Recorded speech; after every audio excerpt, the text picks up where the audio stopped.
Everyone keeps calling the new Fable a reboot, even the developers, but I don't think that's entirely true. I think it's a continuation, just one we're not meant to notice yet. And the reason I think that is because Fable has always been hiding things in plain sight. The world of Fable is full of lore that was never meant to be fully explained. We had the Old Kingdom, the Spire, and the Jack of Blades, for example. None of these things were ever meant to be clear. They were meant to be stories. And sometimes these stories contradict each other. That contradiction is where this theory starts. When the reboot was announced, I was worried that everything we knew about Fable would disappear, that Fable would wipe away its own history and start fresh like Saints Row did. But after the most recent developer direct, that fear went away, because the game still looks like Fable, the humor still sounds like Fable, and the lore is somehow still there, which made me ask a question I didn't expect to ask. What if this isn't a reboot at all? Because if it's not a reboot, then the answer has to be in the lore. And one of the strangest pieces of lore that Fable ever gave us was the idea that the Albion we play in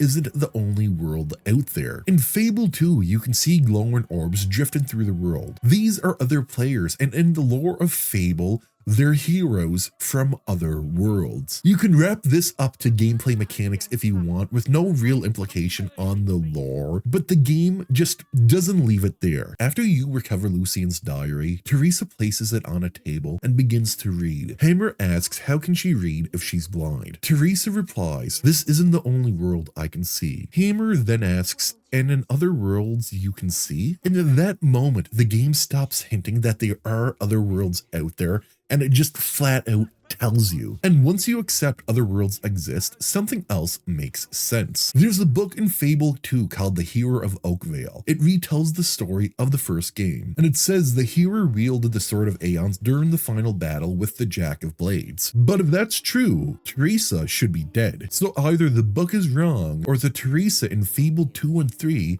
is not a part of this timeline. And this is where the reboot comes back into the picture, because in the developer direct, we finally got a clear look at Albion. Bowerstone is still the capital, Fairfax Castle looks like it did in Fable 2, and Bloodstone is still a port town. The names are the same, and the looks feel the same, so I was thinking that Playground Games is trying to hint at something bigger, and not just using this as nostalgia bait so wrong. But that's not all I have to back up my theory, because there's also the figure at the end of the 2024 trailer, a woman in a red cloak holding a sword. She is wearing the same attire that Jack of Blades wore in Fable 1. If you know Fable lore, you might realize this could be one of the hidden villains of the world, which brings us to the Queen of Blades. The Queen of Blades is already part of obscure Fable lore, but she's never actually seen. She's a myth. So if the reboot is given her form, it could be trying to connect these games together. And once you look at the Fable reboot as a game that takes place in the same overarching universe, but just a different world than the original trilogy, everything starts to click. The reused names, the shared lore, the familiar roles such as the Heroes Guild. This isn't nostalgia bait, it's a pattern. Fable was never about strict canon. It was about stories outliving people. Heroes become legends. Legends become myths, and myths can be told wrong. Did the hero of Oakvale really kill his sister? Was Theresa the real antagonist all along? Is Scythe